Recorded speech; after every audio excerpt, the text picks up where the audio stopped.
Hello guys, welcome back to our channel. The crown రూల్లో different acts చూస్తున్నాం కదండి. ఇప్పుడు government of India act of 1935 చూద్దామండి. Independence రాకముందు చేసిన అన్ని యాక్ట్స్లోకి ఈ government of India act of 1935 అనేది ఒక లెంతీ అండ్ ఒక పెద్ద యాక్ట్ అని మనం చెప్పొచ్చు. ఆల్మోస్ట్ 10 షెడ్యూల్స్తో 321 సెక్షన్స్తో చేయబడింది. ఇది సెకండ్ మైల్ స్టోన్, అంటే రెస్పాన్సిబుల్ గవర్నమెంట్గా అవ్వాలి అని బ్రిటిష్ చేసిన ప్రయత్నాల్లో ఇది ఒక సెకండ్ మైల్ స్టోన్ అని మనం చెప్పొచ్చు ఈ యాక్ట్ అనేది. ఈ యాక్ట్లో చూసినట్టయితే ఆల్ ఇండియా ఫెడరేషన్ని ఎస్టాబ్లిష్ చేశారండి.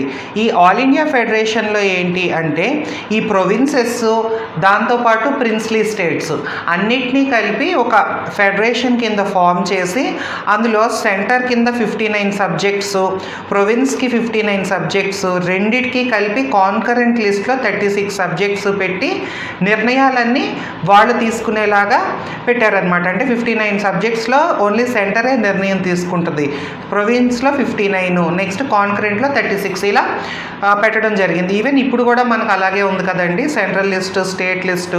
సో అదే ఆ టైంలో ఆల్ ఇండియా ఫెడరేషన్ ద్వారా పెట్టడం జరిగింది.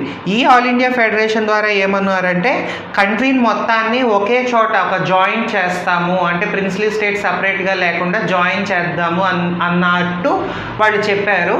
బట్ అక్కడ జాయిన్ చేయడం ఏముందండి, ఆ ప్రిన్స్లీ స్టేట్స్ని కూడా కంప్లీట్గా వాళ్ళ ఆధీనంలోకి తీసుకోవడానికి చేసిన ఒక ప్రయత్నం అని మనం చెప్పొచ్చు.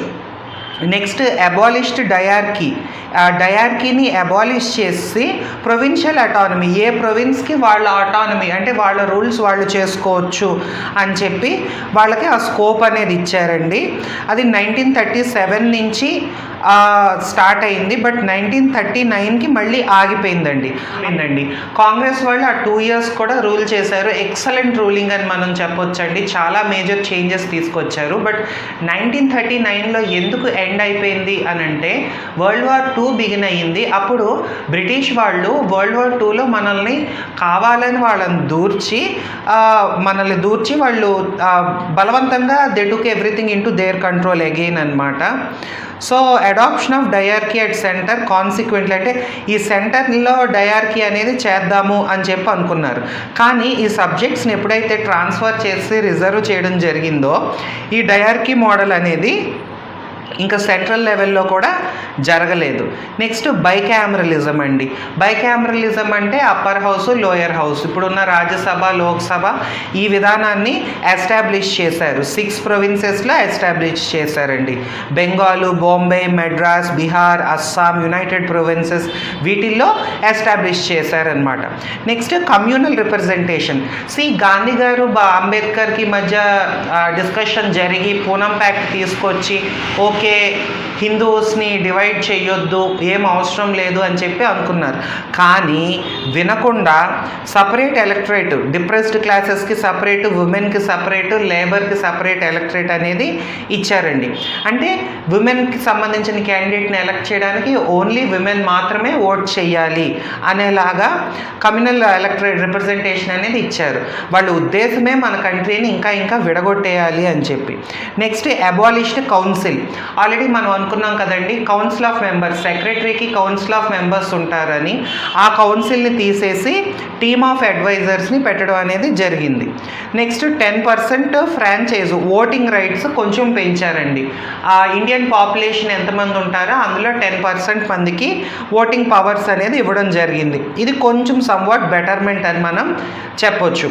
నెక్స్ట్ ఆర్బీఐని ఎస్టాబ్లిష్ చేద్దామని నిర్ణయం తీసుకున్నారు. ఆర్బీఐని పెట్టి కరెన్సీ, డబ్బులకు సంబంధించిన విషయాలు కానివ్వండి, క్రెడిట్, మన కంట్రీ వేరే కంట్రీస్తో తీసుకునే అప్పులు, వాణిజ్య విశేషాలు అన్నిటి గురించి కూడా చూసుకోవడానికి ఆర్బీఐని 1935లో ఎస్టాబ్లిష్ యాక్ట్ ద్వారా తీసుకొచ్చారు.